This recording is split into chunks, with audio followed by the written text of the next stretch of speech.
नमस्कार मित्रांनो, टेक्निकल नॉलेजमध्ये आपले स्वागत आहे. आज आपण बेसिक इलेक्ट्रिकल या विषयावरील अतिशय महत्त्वाची अशी काही प्रश्न व त्यांची उत्तरे बघणार आहे. चला तर सुरू करूया. आजचा पहिला प्रश्न आहे, तांब्याच्या अणूमध्ये किती इलेक्ट्रॉन्स आहेत? ऑप्शन ए आहे 29, ऑप्शन बी आहे 39, ऑप्शन सी आहे 49, ऑप्शन डी आहे 59. तर या प्रश्नाचं उत्तर आहे ऑप्शन क्रमांक ए 29. तांब्याच्या अणूमध्ये 29 इलेक्ट्रॉन्स आहेत.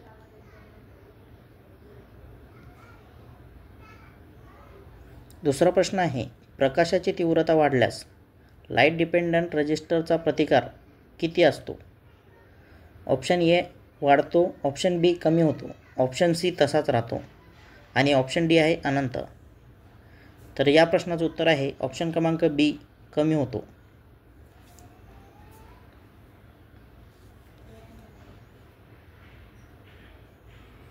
तिसरा प्रश्न आहे, DC सर्किटची शक्ती मोजण्यासाठी कोणते सूत्र वापरले जाते?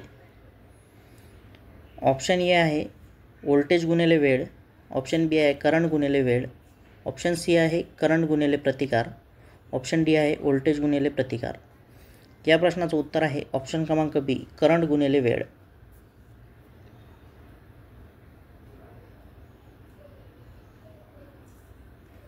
चौथा प्रश्न आहे, ओपन सर्किटमध्ये रेजिस्टन्सचे मूल्य काय आहे? ऑप्शन ए आहे 0, ऑप्शन बी आहे कमी, ऑप्शन सी आहे उच्च, ऑप्शन डी आहे अनंत. या प्रश्नाचं उत्तर आहे ऑप्शन क्रमांक डी, अनंत. ओपन सर्किटमध्ये रेजिस्टन्सचे मूल्य हे खूप जास्त असते.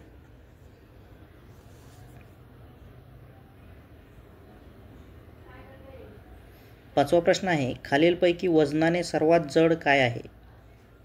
ऑप्शन ए आहे मॉलिक्यूल, ऑप्शन बी आहे ॲटम, ऑप्शन सी आहे इलेक्ट्रॉन्स, ऑप्शन डी आहे प्रोटॉन्स. या प्रश्नाचं उत्तर आहे ऑप्शन क्रमांक ए, मॉलिक्यूल. मॉलिक्यूल हे वजनाने सर्वात जड आहे.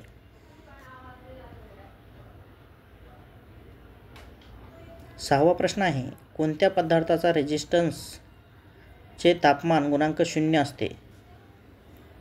ऑप्शन ए आहे मॅग्नीन, ऑप्शन बी आहे पोर्सेलिन, ऑप्शन सी आहे कार्बन, ऑप्शन डी आहे ॲल्युमिनियम. तर या प्रश्नाचं उत्तर आहे ऑप्शन क्रमांक ए, मॅग्नीन. मॅग्नीन या पदार्थाचा रेजिस्टन्स तापमान गुणांक 0 असतो, म्हणजे निगेटिव्ह टेम्परेचर कोएफिशियंट असते. सातवा प्रश्न आहे, तांब्याच्या अणूच्या तिसऱ्या सेलमध्ये किती इलेक्ट्रॉन्स असतात? ऑप्शन ए आहे 8, ऑप्शन बी आहे 13, ऑप्शन सी आहे 18, ऑप्शन डी आहे 29. मित्रांनो, या प्रश्नाचं उत्तर आहे ऑप्शन क्रमांक सी, 18.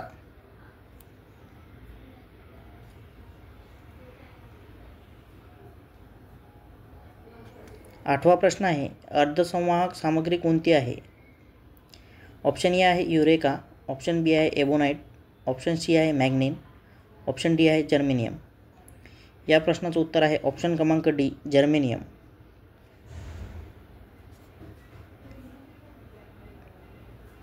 नववा प्रश्न आहे, आदर्श करंट स्रोतचा विरोध किती असावा? ऑप्शन ए आहे 0, ऑप्शन बी अनंत, ऑप्शन सी टर्मिनल करंट एवढा, ऑप्शन डी लोडच्या विरोध एवढा.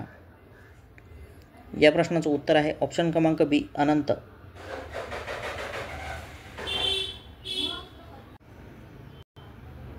10वा प्रश्न आहे, पाईपलाईनच्या केंद्रस्थानी असलेला कणाचा वेग. ऑप्शन ए आहे 0, ऑप्शन बी आहे कमी, ऑप्शन सी जास्त, ऑप्शन डी सर्व. या प्रश्नाचं उत्तर आहे ऑप्शन क्रमांक बी, कमी.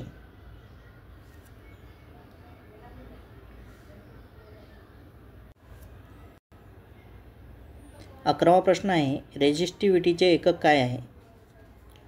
ऑप्शन ए आहे ohm per meter, option B meter आय ohm, option C ohm meter, option D all of this. या प्रश्नाचं उत्तर आहे ऑप्शन क्रमांक सी, ओहम मीटर. रेजिस्टिव्हिटीचे एकक ओहम मीटर.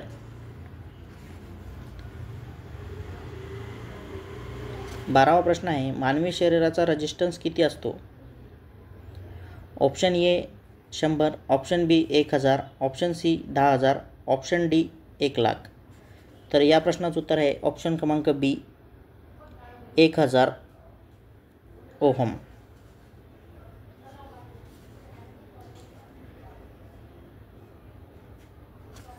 13वा प्रश्न आहे वॅरिस्टर कशापासून बनवतात.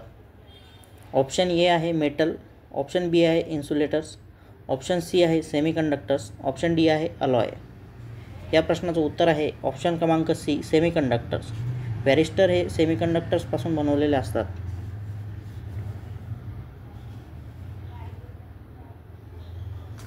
14वा प्रश्न आहे इन्सुलेटरचा विरोध नेहमी कमी होतो जेव्हा. ऑप्शन ए आहे पदार्थाचे तापमान कमी होते, ऑप्शन बी आहे पदार्थाचे तापमान वाढते, ऑप्शन सी आहे मुक्त इलेक्ट्रॉनची संख्या वाढते, ऑप्शन डी आहे यापैकी नाही. या प्रश्नाचं उत्तर आहे ऑप्शन क्रमांक बी पदार्थाचे तापमान वाढते तेव्हा इन्सुलेटरचा विरोध हा कमी होतो.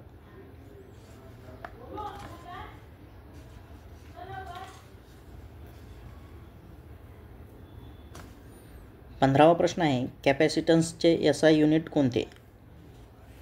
ऑप्शन ए आहे हेनरी, ऑप्शन बी आहे ओहम, ऑप्शन सी आहे फॅरॅड, ऑप्शन डी आहे वोल्ट. या प्रश्नाचं उत्तर आहे ऑप्शन क्रमांक सी फॅरॅड. कॅपॅसिटन्सचे एसआय युनिट हे फॅरॅड आहे. 16वा प्रश्न आहे कॅपॅसिटन्स कशाच्या समप्रमाणात असतो. ऑप्शन ए आहे चार्ज, ऑप्शन बी आहे पॉवर, ऑप्शन सी आहे व्होल्टेज, ऑप्शन डी आहे ऑल ऑफ दिस. या प्रश्नाचं उत्तर आहे ऑप्शन क्रमांक ए चार्ज. कॅपॅसिटन्स हा चार्जच्या समप्रमाणात असतो.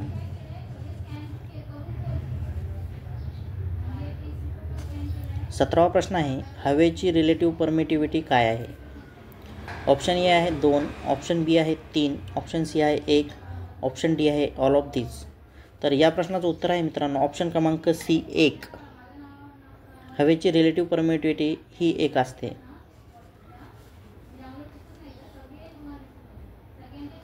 18वा प्रश्न आहे कॅपॅसिटरच्या प्लेट्सला काय म्हणतात. ऑप्शन ए आहे ॲनोड, ऑप्शन बी आहे कॅथोड, ऑप्शन सी आहे ॲनोड कॅथोड, ऑप्शन डी आहे यापैकी नाही. तर या प्रश्नाचं उत्तर आहे ऑप्शन क्रमांक सी ॲनोड आणि कॅथोड दोन्ही पण.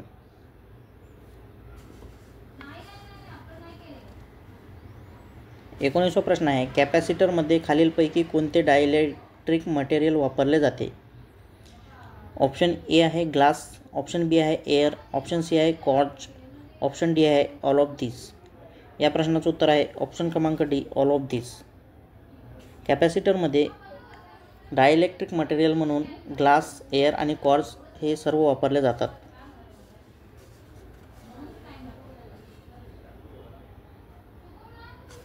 20वा प्रश्न आहे कॅपॅसिटन्सचे एकक काय आहे. ऑप्शन ए आहे वोल्ट पर कुलॉम, ऑप्शन बी आहे कुलॉम पर वोल्ट, ऑप्शन सी आहे ओहम, ऑप्शन डी आहे ऑल ऑफ दिस. या प्रश्नाचं उत्तर आहे ऑप्शन क्रमांक बी कुलॉम पर वोल्ट.